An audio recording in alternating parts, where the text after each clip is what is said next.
Welcome to the race brief for the Race Across Scotland 215 mile. My name is Wayne Drinkwater and I am the race director at GP Ultras, and today we're going to cover some of the key points that you need to know for the race itself. So in 1984, the Southern Upland Way was unveiled as one of Scotland's great trails. Over the course of the last pretty much 40 years, they have now got a route which is incredibly well signed and incredibly well managed. The team there have really put the heart into it, and it really does show throughout the enormity of the route, and really something special around every single corner. Always an absolute privilege to set foot on the route, and I do think that the team at the Southern Upland Way and everybody that's helped out on the route over the years, they've created such an incredible route. It's not like a hard-packed route. It's weaving up and down mountains, rolling hills, beside lochs, through forests. So it is really just an incredible trail. But not only that, the team at the Southern Upland Way and local authorities, what they've done with the trail over the years, they now have marked the route completely in its entirety using finger posts with this emblem. Stands 214 mile on the official route. There's a couple of checkpoints which are slightly off the route where it visits them, so it takes people off course if you like. But except for that, it stays on the Southern Upland Way throughout. The guys there have just done an incredible job over the years, just incredible. So really it's down to those guys that we're in a position where we can really kind of be confident that runners are going to stay on trail. Race HQ and race registration for the Race Across Scotland is at Portpatrick Village Hall. You're more than welcome to arrive on the Friday of the event, and race registration will be available from approximately 5 p.m. till 9 p.m. Please make sure that you get a good night's sleep, and then it's an early start for race registration and the race start. Race registration on race day morning is available from 4:15 a.m. up until 5:45 a.m. The race will have a mass start at 6 a.m. and the route, like I say, covers the Southern Upland Way. It's a coast-to-coast event, so it takes on the very special route. Our markers, additional markers, will only really be put up where deemed necessary. So that is really just on where it leaves the Southern Upland Way to find the checkpoints, where we might put some additional biodegradable red marking tape. Again, that is taken down as soon as the final runner has been through that section. The mandatory kit is the bare minimum kit that you need to carry during the race itself. It's the bare minimum.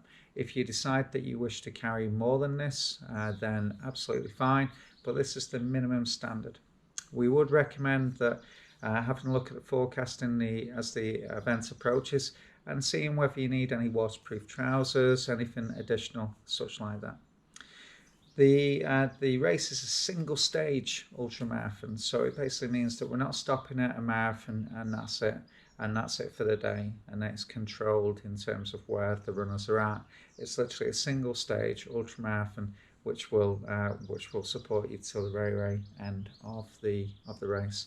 Yeah, I've got a 100-hour time limit. People approach this in different ways, but when we go back to that mandatory kit again, it's fair to say that if you're just relying on the checkpoint locations throughout the race, you might find that basically by the time you get there, it's been a marathon between some of the checkpoints. That your energy is down because you've had a 20-mile section without a checkpoint because it's out on the hills.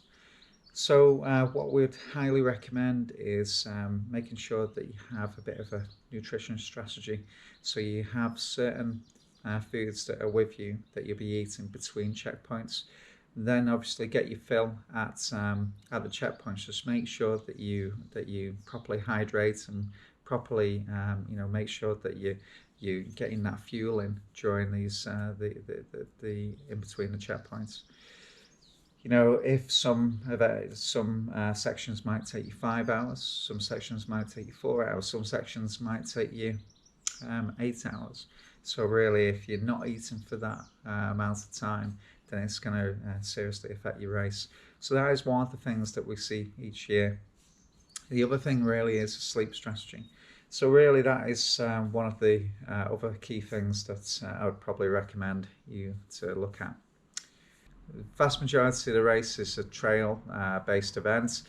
Some of it goes on forest roads and forest tracks, so it can be a bit more compact at those points. But really, probably one of the biggest things again really is foot care. So we see time and time again people underestimating just how wet the route can actually get on a Southern Upland Way. So what I would really recommend again is just being constantly aware of how wet your feet are. You might not mind so much on the first day, but as soon as you actually get to the second, third and fourth day, it can be extremely different story. So we really recommend that changing socks frequently, managing the feet as much as possible, maybe deck shell or sealskin socks. Waterproof socks will give you that edge, but also there's a number of treatments that you can have to ensure that your feet are in a good condition from start to finish and don't severely affect your race. So that's one of the other things that would really kind of recommend. Because of our medical team being here and everywhere during the course of the event, we would really recommend that, you know, the foot care, it's your responsibility. We'll do our part as best as we can, but really, you know, it really starts from when you go over that start line. You should be constantly aware of what your feet are like and constantly managing them as best you can. At race registration, you'll pick up your bib number. Your bib number will look a bit like this. And on the front of the bib number, there will be some tear-off strips. These are attached to your drop bags, which are taken to different sections of the route itself, so different venues. Because of the number of checkpoints and because runners are spread along the course quite considerably, over 12 checkpoints, which is a lot for this type of race. It basically means that we need multiple drop bags. These will congregate at the finish, so after every checkpoint is closed, the drop bags will be making their way up to the finish too. As mentioned, the mandatory kit is the bare minimum kit that you need to carry. Just going back to that mandatory kit, you have the hard copy. HAV is a Southern Upland Way waterproof map, which is part of that kit. Runners get a 20% discount from Harvey's map. We'll send you the link. They are also available on the race instructions. A lot of people these days massively reliant on GPS, handheld devices or their watch and so on and so forth. As we all know, sometimes technology fails. Having a hard copy map is by far the best approach. Just to make sure that you can help yourself if those situations arise. But don't just turn up at the events and then wait for that to happen. Have a look over the route on the map. Just get an understanding of the layout of the harvest map, because it is in different sections as it's presented on the map itself. So just bear in mind that hard copy map is part of your mandatory kit as well. For your own safety, we want to make sure that you can help yourself should you need to on that route. At race registration on a Saturday morning, you'll also pick up your GB Race Tracker. The GB Race Tracker is a fantastic device, and it just allows us to kind of keep an eye on your movements, and also for your friends and family to look at whereabouts you're up to during the race itself. In terms of the tracking, we'll send you a dedicated link, and in the lead up to the events, we'll also say, would you like to add a profile picture to the event tracker. Just on the tracking, there are certain sections of the route, particularly prior to reaching Sanka, and also in the Ettrick Valley after leaving Moffat, where the GPS signal drops. Our event team have a number of satellite phones, so it allows our communication even where the signal is low, but the trackers rely on GPS signal throughout. We do have mountain teams in place as well throughout the route, so we will be keeping an eye on you. Okay, so just a few other points just to get them out of the way regarding the race across Scotland. Please close gates after you. Okay, so when you're going through farmland, please ensure that you're closing gates and stiles wherever necessary to ensure that livestock is kept in those fields. Nothing worse from a landowner's and farmer's point of view. Please stick to the trail. If you do come off trail, just basically sometimes it's best to go back than try to cut through something. So just be really kind of aware of that. Don't climb walls. Just go back, find a trail, and retrace your footsteps. It'll be a lot quicker, especially if you're on the mountains. Just basically try and keep to the trail. Look for the next finger post, the next marker, and that's the best approach for this type of event. Race number visibility needs to be identifiable. We need to see you, particularly approaching checkpoints, and if there's an issue with the tracker, we can change it.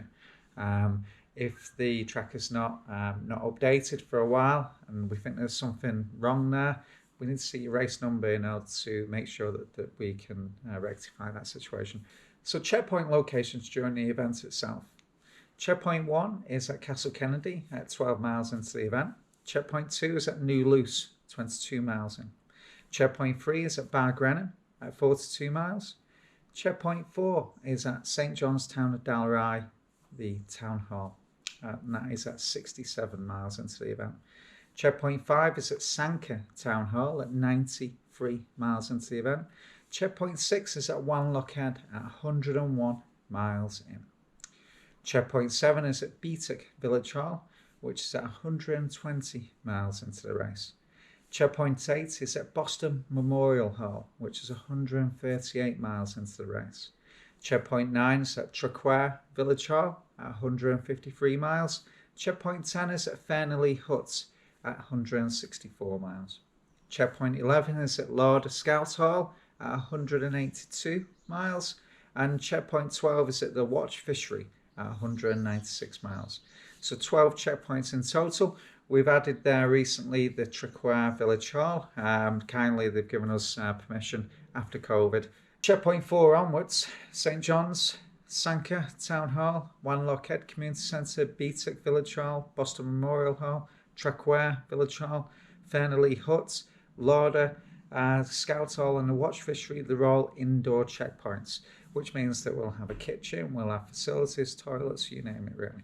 But there'll also be an area for you to sleep. I've given us a drop bag at the start and you decide to pull out of the race during it. All of those drop bags will be going to the finish. For us to kind of go, right, okay, so we've had Barry pull out of the race and Barry would like his drop bags back all now. Well, there's one which is 50 miles that way, there's one which is with Barry, and there's one which is at the finish, so it's just not viable for us to do that. We will take them all to the finish as per instructions, and Barry will be transported along the route. If you have a support crew or you wish to pick them up, absolutely fine, no problem. But that's how it works on the Race Across Scotland. Support teams are welcome throughout the race. Checkpoint 2, there's limited parking, next to no parking really, so there's no support teams permitted there.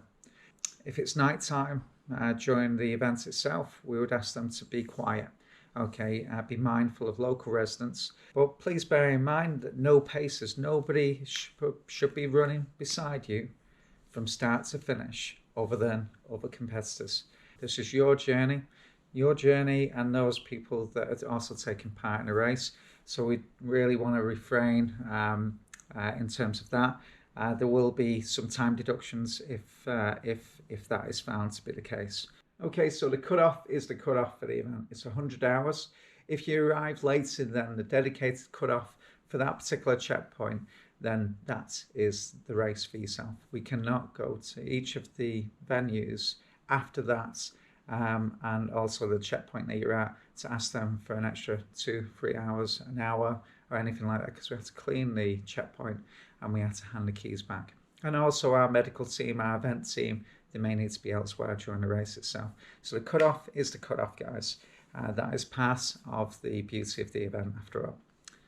This leads us to the emergency instructions for the Race Across Scotland 215 mile. If there is a minor injury, please let a checkpoint, a race marshal or Race HQ know. Only in emergency where there is a risk to life or limb, please follow these instructions. Number 1, please ensure that you get into your emergency bivvy or your emergency thermal bag and put on any spare clothing to keep you warm. Number 2, trigger the SOS button on your tracker. On the front of the tracker there's a button. Hold it down for approximately 3 seconds and that will alert Race HQ. Number 3, if it's an emergency, a risk to life or limb, dial 999 and ask for an ambulance. Number 4, when possible, call Race HQ. We may have a medic, paramedic or one of the first responders quite close by and we can get to you and help you. Number 5, attract the attention of fellow runners by shouting or using your whistle. Okay, so over the years we've always asked runners for a medical form to be signed off by their doctor, just making sure that they're in good health, that there's nothing pre-existing there that would really rear its head during the race itself. These days we can't really, due to the effects of COVID on the health service, we can't really expect runners to get a GP letter. So what we've got a questionnaire.